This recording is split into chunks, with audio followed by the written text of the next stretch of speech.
Welcome back and welcome to part 2. This is the part when we start getting into the nitty-gritty details of Linux, where we start to configure services, configure file permissions, add users, add groups, remove users, and edit a lot of things. Don't get scared, it's not as complicated as it may sound, it really is straightforward.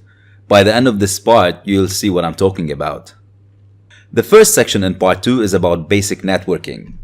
If you've done the Hacking for Beginners course, you've seen a lot of the tools that we're going to be using in this section on the Windows side. Now we're going to see how it looks like on Linux. In this section, we're going to cover an understanding of basic networking, such as finding network information like your IP address, your DNS IP address, your gateway, and so on, and identifying running services on your machine. Here's a post-exploitation tip. After you compromise a Linux host, one of the things you want to be looking for is, does it have other network interfaces? If it does, that usually means it's connected to two different networks, and you can use that compromised host to make your way into another network or another network segment.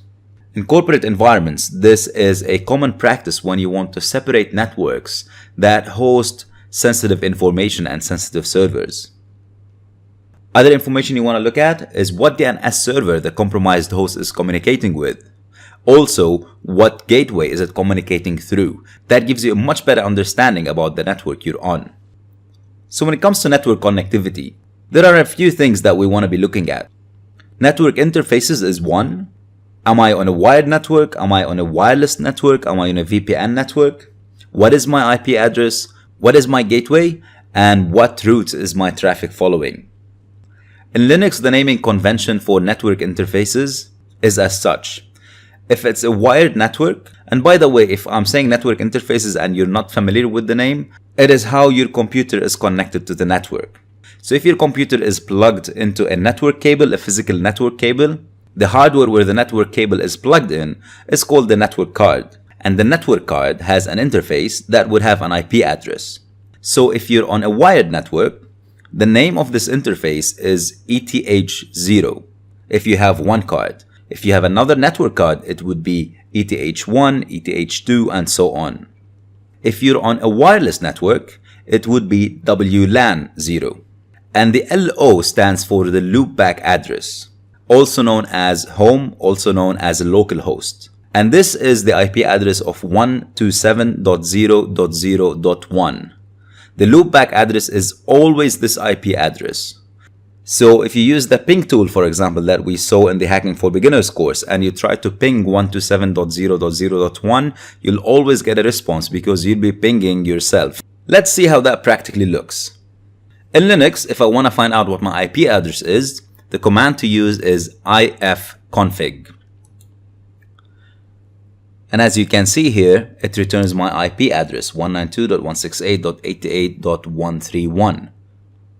If I want to find out what my DNS server is, and if you don't know what a DNS server is, or you forgot, please go back to the Hacking for Beginners course. We explain all of that in detail. So the command to find what my DNS server is nslookup and any website, in this case google.com. And the command returns an output telling me that my server, which is the DNS server in this case, is 192.168.88.2. Another way to find the DNS server is by looking into a file called resolve.conf. We can use the cat command that we saw previously, and the file is under etc/resolve.conf. And here we go. The name server or the DNS server that we're using is 192.168.88.2. To find out the gateway that my packets or my traffic is going through, I type IP route. And it just happens that my DNS server is the same as my gateway in this case. It's 192.168.88.2. Let me verify this and use the traceroute command. And I'm going to do traceroute to hackersacademy.com, and I'll interrupt this very quickly with Ctrl+C, and as you can see, the gateway, the first hop, is 192.168.88.2. Here's another post-exploitation tip for you. After compromising a host, You want to see what services are running on this host and what other computers or hosts on the network are talking to these services. And you can do that using the netstat command. Usually, you use it with the ANTP options. A stands for all, so it shows you all the services running. N, it shows you the numerical address. T shows you the TCP, as in for the TCP protocol. And P shows you the name of the program that's running the service. I'm going to let you try that on your own. So your mission for this section is to run netstat on Kali and see if you can find any running services.